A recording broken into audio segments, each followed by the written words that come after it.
just how would you start to cut up a human body? Oh, there's not a day that goes by where I'm not asked that exact same thing at least 5 different times.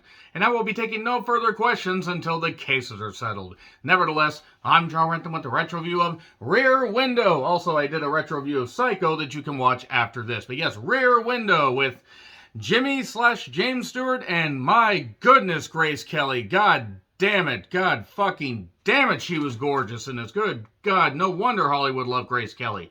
Look at her. Just look at her. And admire her beauty and admire her accent and just admire everything about her. Fun fact, she married a prince, retired from acting, and unfortunately passed away in her early 50s. Rest in peace, Grace Kelly. What a catalog of movies she had. What a catalog of movies Jimmy/James Stewart had. Because goodness me, Clarence, I Want to Live Again. And also, Vertigo, where he loved a woman that he thought was dead. You know, for being a great goddamn actor and somebody that was absolutely revered and seen as somebody that just, any actor that once again in Hollywood would pattern themselves after, like, hey, look at Jimmy/James Stewart roles and just look at how he acts. Don't try to copy him, but just understand how he dives into those characters and how he makes those characters his own. And Vertigo and Rear Window, he's a voyeur. And also other Alfred Hitchcock movies that I have in my collection. I'm going to show these. Spellbound with Gregory Peck and Ingrid Bergman. God, Alfred Hitchcock had a bunch of gorgeous women, in his lead roles. And well, yeah, just read up how Alfred Hitchcock treated a bunch of the women. Anyway, nevertheless, Strangers on a Train. Also another retro review I'll be doing for Horror Movie Month. And Rebecca. Wait, that's Jessica. I'm sorry, I already did that. Laurence Olivier and Joan Fontaine. So, this movie, basically, L.B. Jeffries, played by Jimmy/James Stewart. I say it that way because he's known by both names. He is confined to a wheelchair. He's a photographer, and unfortunately, he's still got about a week or so until his legs healed up. Because he was on a racetrack trying to get the ultimate perfect shot, and then he got injured. As one does when you get on a fucking racetrack.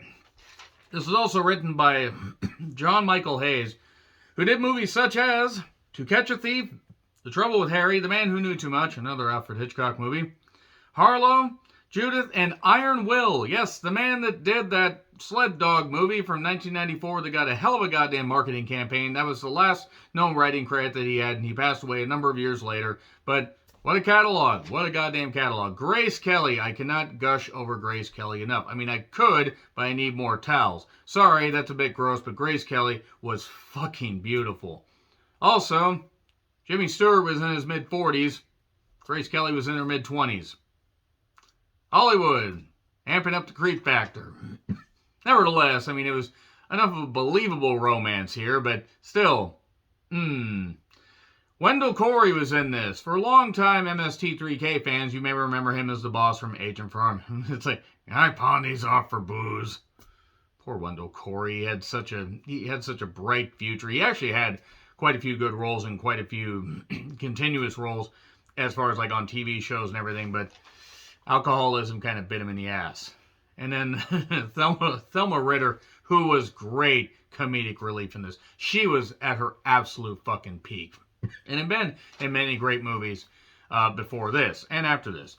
Raymond Burr, who had played many villains, including one of the scariest, most chilling villains here.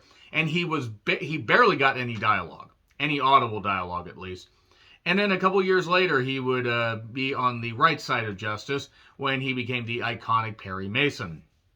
And also Judith Evelyn, Ross Bagdasarian, pretty certain I screwed that up, and Georgine Dowie. Man, she looked great. Georgine, oh boy, jeez, she looked great. There were a lot of really good, cast members in this. Alfred Hitchcock understood how to make a movie great. And this also was almost a throwback to the silent film era. Yes, obviously there's, a little bit of radio music, there's dialogue, but it's centrally focused on L.B. Jeffries, Jimmy/James Stewart, Lisa, who's Grace Kelly's character, and Thelma Ritter's character, Stella, and Tom Doyle, Wendell Corey's character. And you do actually get to see enough of Raymond Burr's Thorwald, but you only get to see him in the background, and that's the great thing about it. It's eavesdropping, voyeurism. Again, Jimmy Stewart, noted great American actor, an all-American guy, and man, sweet Jesus, plays a voyeur here. Then again, he's stuck to a wheelchair. What the fuck else can he do? The set, the Greenwich Village apartment set and everything is just really, really... It's claustrophobic, close-knit, as opposed to not claustrophobic and close-knit. And it just has where you can see in all the windows and stuff like that, and you can see there's a girl working out. There's a guy that does jazz music. There's a woman that's very, very depressed. She just can't find love. She's an older woman. That ties in a little bit. There's a lot of subtleties and a lot of really, really good stuff here. A lot of meaty stuff that you can dive into. And a lot of good meta commentary on how people handle grief and how actions can have consequences and everything. But it's just a really, really great goddamn movie from Alfred Hitchcock. Alfred Hitchcock is probably, if he's not my favorite director of all time, he is one of my favorite directors of all time. I did recently retro view The Birds, which even for one of his later movies and one of his more, I guess, commercial offerings, because this is a less commercial offering. This is one where I could understand some people being a little bit bored by it, but it's still one of the scariest movies that Alfred Hitchcock ever did, because it's just a mere idea. How well do you really know your neighbors? And that's where this thing just really gets scary, because you never know. Are your neighbors really, really good goddamn people? Are they leveling their house next door, waking you up in the middle of the afternoon when you're trying to take a nap? Do they have a whole bunch of inbred cats? Do they have a whole bunch of other shit where they never pick up their goddamn garbage and their yard looks like total goddamn trash? I do not speak from any kind of close experience like in my neighborhood. Never, boy, I hope none of my neighbors are watching this. Nevertheless, good God, Grace Kelly is what I noted, because fucking hell, she's goddamn just gorgeous. While Stella and LB are talking, Grace Kelly's character Lisa is just absolutely in love with him. She's a rich girl, but she'd have all the money in the world, but wants to be LB's girl. Boy, Gwen Stefani's estate is on the phone ready to fucking sue me right now. But nevertheless, Stella says to LB, like talking about all this, analysis and all these four-letter words when it came to marriage. Intelligence. Nothing has caused the human race so much trouble as intelligence. She's not wrong, but also we're kind of a stupid race of people. And the set is vibrant, the good stuff. You have this one couple that sleeps out on the landing, in part because it's so goddamn hot. And one thing that 1954 did not have was state-of-the-art air conditioning anywhere unless you sat in an icebox and froze to death like you were trying to elude the blob, except that was 1956, so it doesn't really work. Let's move on. Raymond Burr has a wife that's basically, requires constant care, essentially. He feels suffocated, and he kills her. I mean, they never really come up with the reason, but that's just the kind of subtlety you can see just through the open windows. And she was also a bit of a complete bitch, because he tried to take care of her, but then it was obvious that he was actually cheating on her and was about to leave her. And the focus on the two main leads, and also Stella and Tom Doyle, is just nice, because you see all these characters in the background that you understand so much about them, and that's what Hitchcock does so well. Analyzing characters, letting people tell stories through dialogue and through expressions. Yes, Alfred Hitchcock's later offerings weren't great. Nobody can stay great forever. Nobody can stay alive forever either, because I think he died either the year of or the year before I was born. He's also born in 1899, so he wouldn't have lived much longer, especially since he was the size of a goddamn Buick that was left in a helium factory.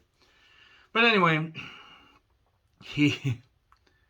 LB does everything he can to drive Lisa away. Because he loves her, he obviously does, but he'd be no good for her because she's this rich starlet. She has all this great stuff she does. And he would be going out on these assignments, and you have to live out of one suitcase and everything. And oh no, poor LB. He has this gorgeous rich woman that is absolutely in love with him, 24-year-old Grace Kelly. How would any man, how would any woman be able to function with having 24-year-old Grace Kelly wanting him? God, I wish I had problems like that. We all wish we had problems like that. So, Raymond Burr, we see weird stuff happening with Raymond Burr. Suddenly the blinds are drawn and he's leaving in the middle of the night with a bunch of suitcases. Well, he's a salesman. What would he be selling at 3 a.m.? And Stella says flashlights, because Thelma Ritter was fucking hilarious in this. And the dog that gets lowered in the basket, ends up digging, or trying to dig in this flower bed. Well, at first, Raymond Burr's character rushes it along. And it turns out there's actually weird shit going on. Like he buried something from his wife there. Oh, wait, no, it's probably the knife and the saw that gets mentioned here. Because why would that not be wrapped in a newspaper? Like, why wouldn't you just do that in the middle of the, night or daylight and wonder how the fuck would you get caught? I can't possibly get caught. I'm Raymond fucking Burr, damn it. Just how would you start to cut up a human body? I mean, come on, like, who hasn't been asked that? Who hasn't been asked that? Who hasn't been taken to court over that? Moving on. A murderer wouldn't do his, crimes and do his stuff all in broad daylight. Raymond Burr would.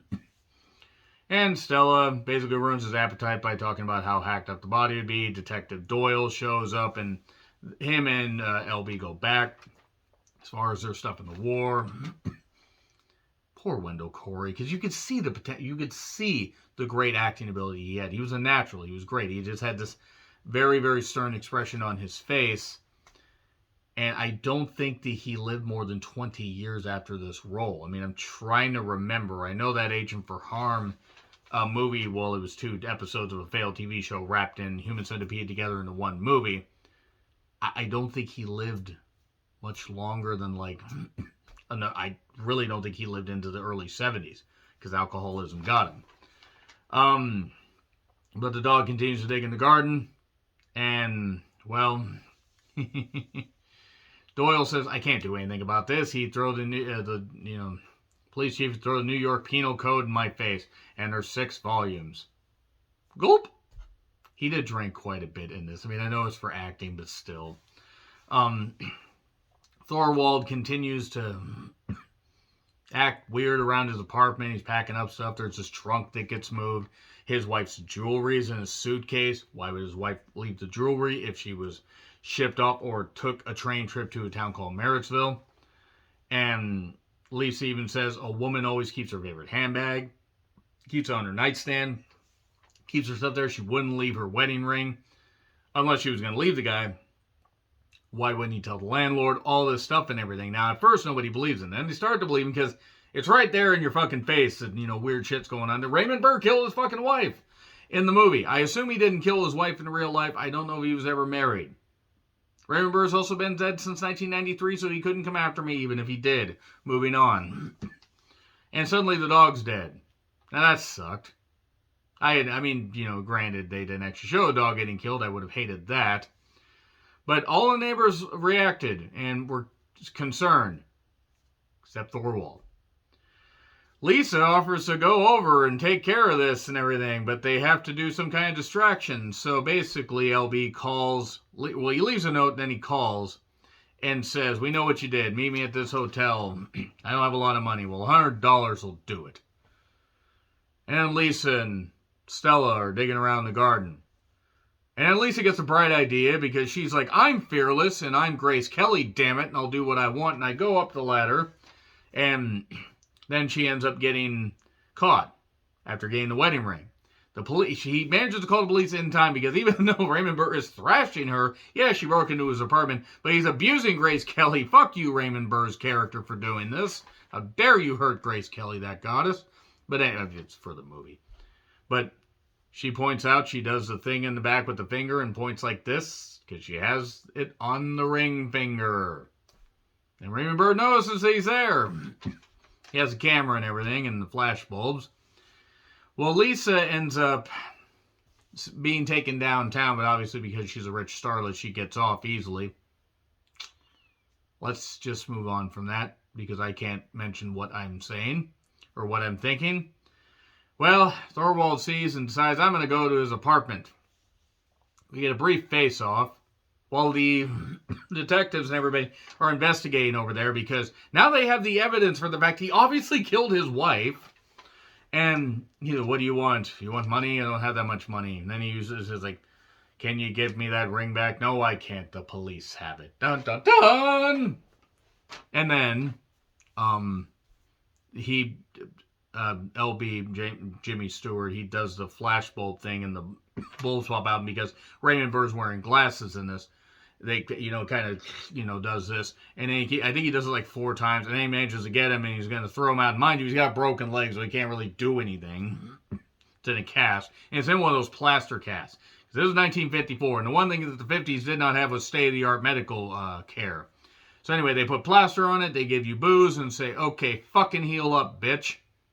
Maybe they didn't say it like that because the doctor was probably smoking and drinking himself. But he tries to throw him out the window. This one guy, the cops manage to get over there, or they get across the short area, the short, yard area, almost said foyer. There we go, that's what I was saying. And this one cop says, hey, hand me your gun, I'll shoot him. Maybe I can't shoot him without hitting the victim. And then James Stewart drops, and they manage to arrest Thorwald. And then it turns out that, there was something buried there, and now it's in the East River. And now he's ready to confess everything. Thorwald was not a very smart criminal, was he? Oh yeah, now LB's got 2 broken legs, and Grace Kelly's there to take care of him. Oh, to have the problems of a beautiful, gorgeous woman like Grace Kelly taking care of you. God, how could he ever have that life? Then he recovers, and I assume they go off and make beautiful photography together. I don't know. The movie ended right after that with Grace Kelly just looking incredible just in regular clothes because Grace Kelly was a goddess. Anyway, agree, disagree with what I said, like, share, subscribe, Twitter handle in the description. I'm John Ritlin. I'll see you soon.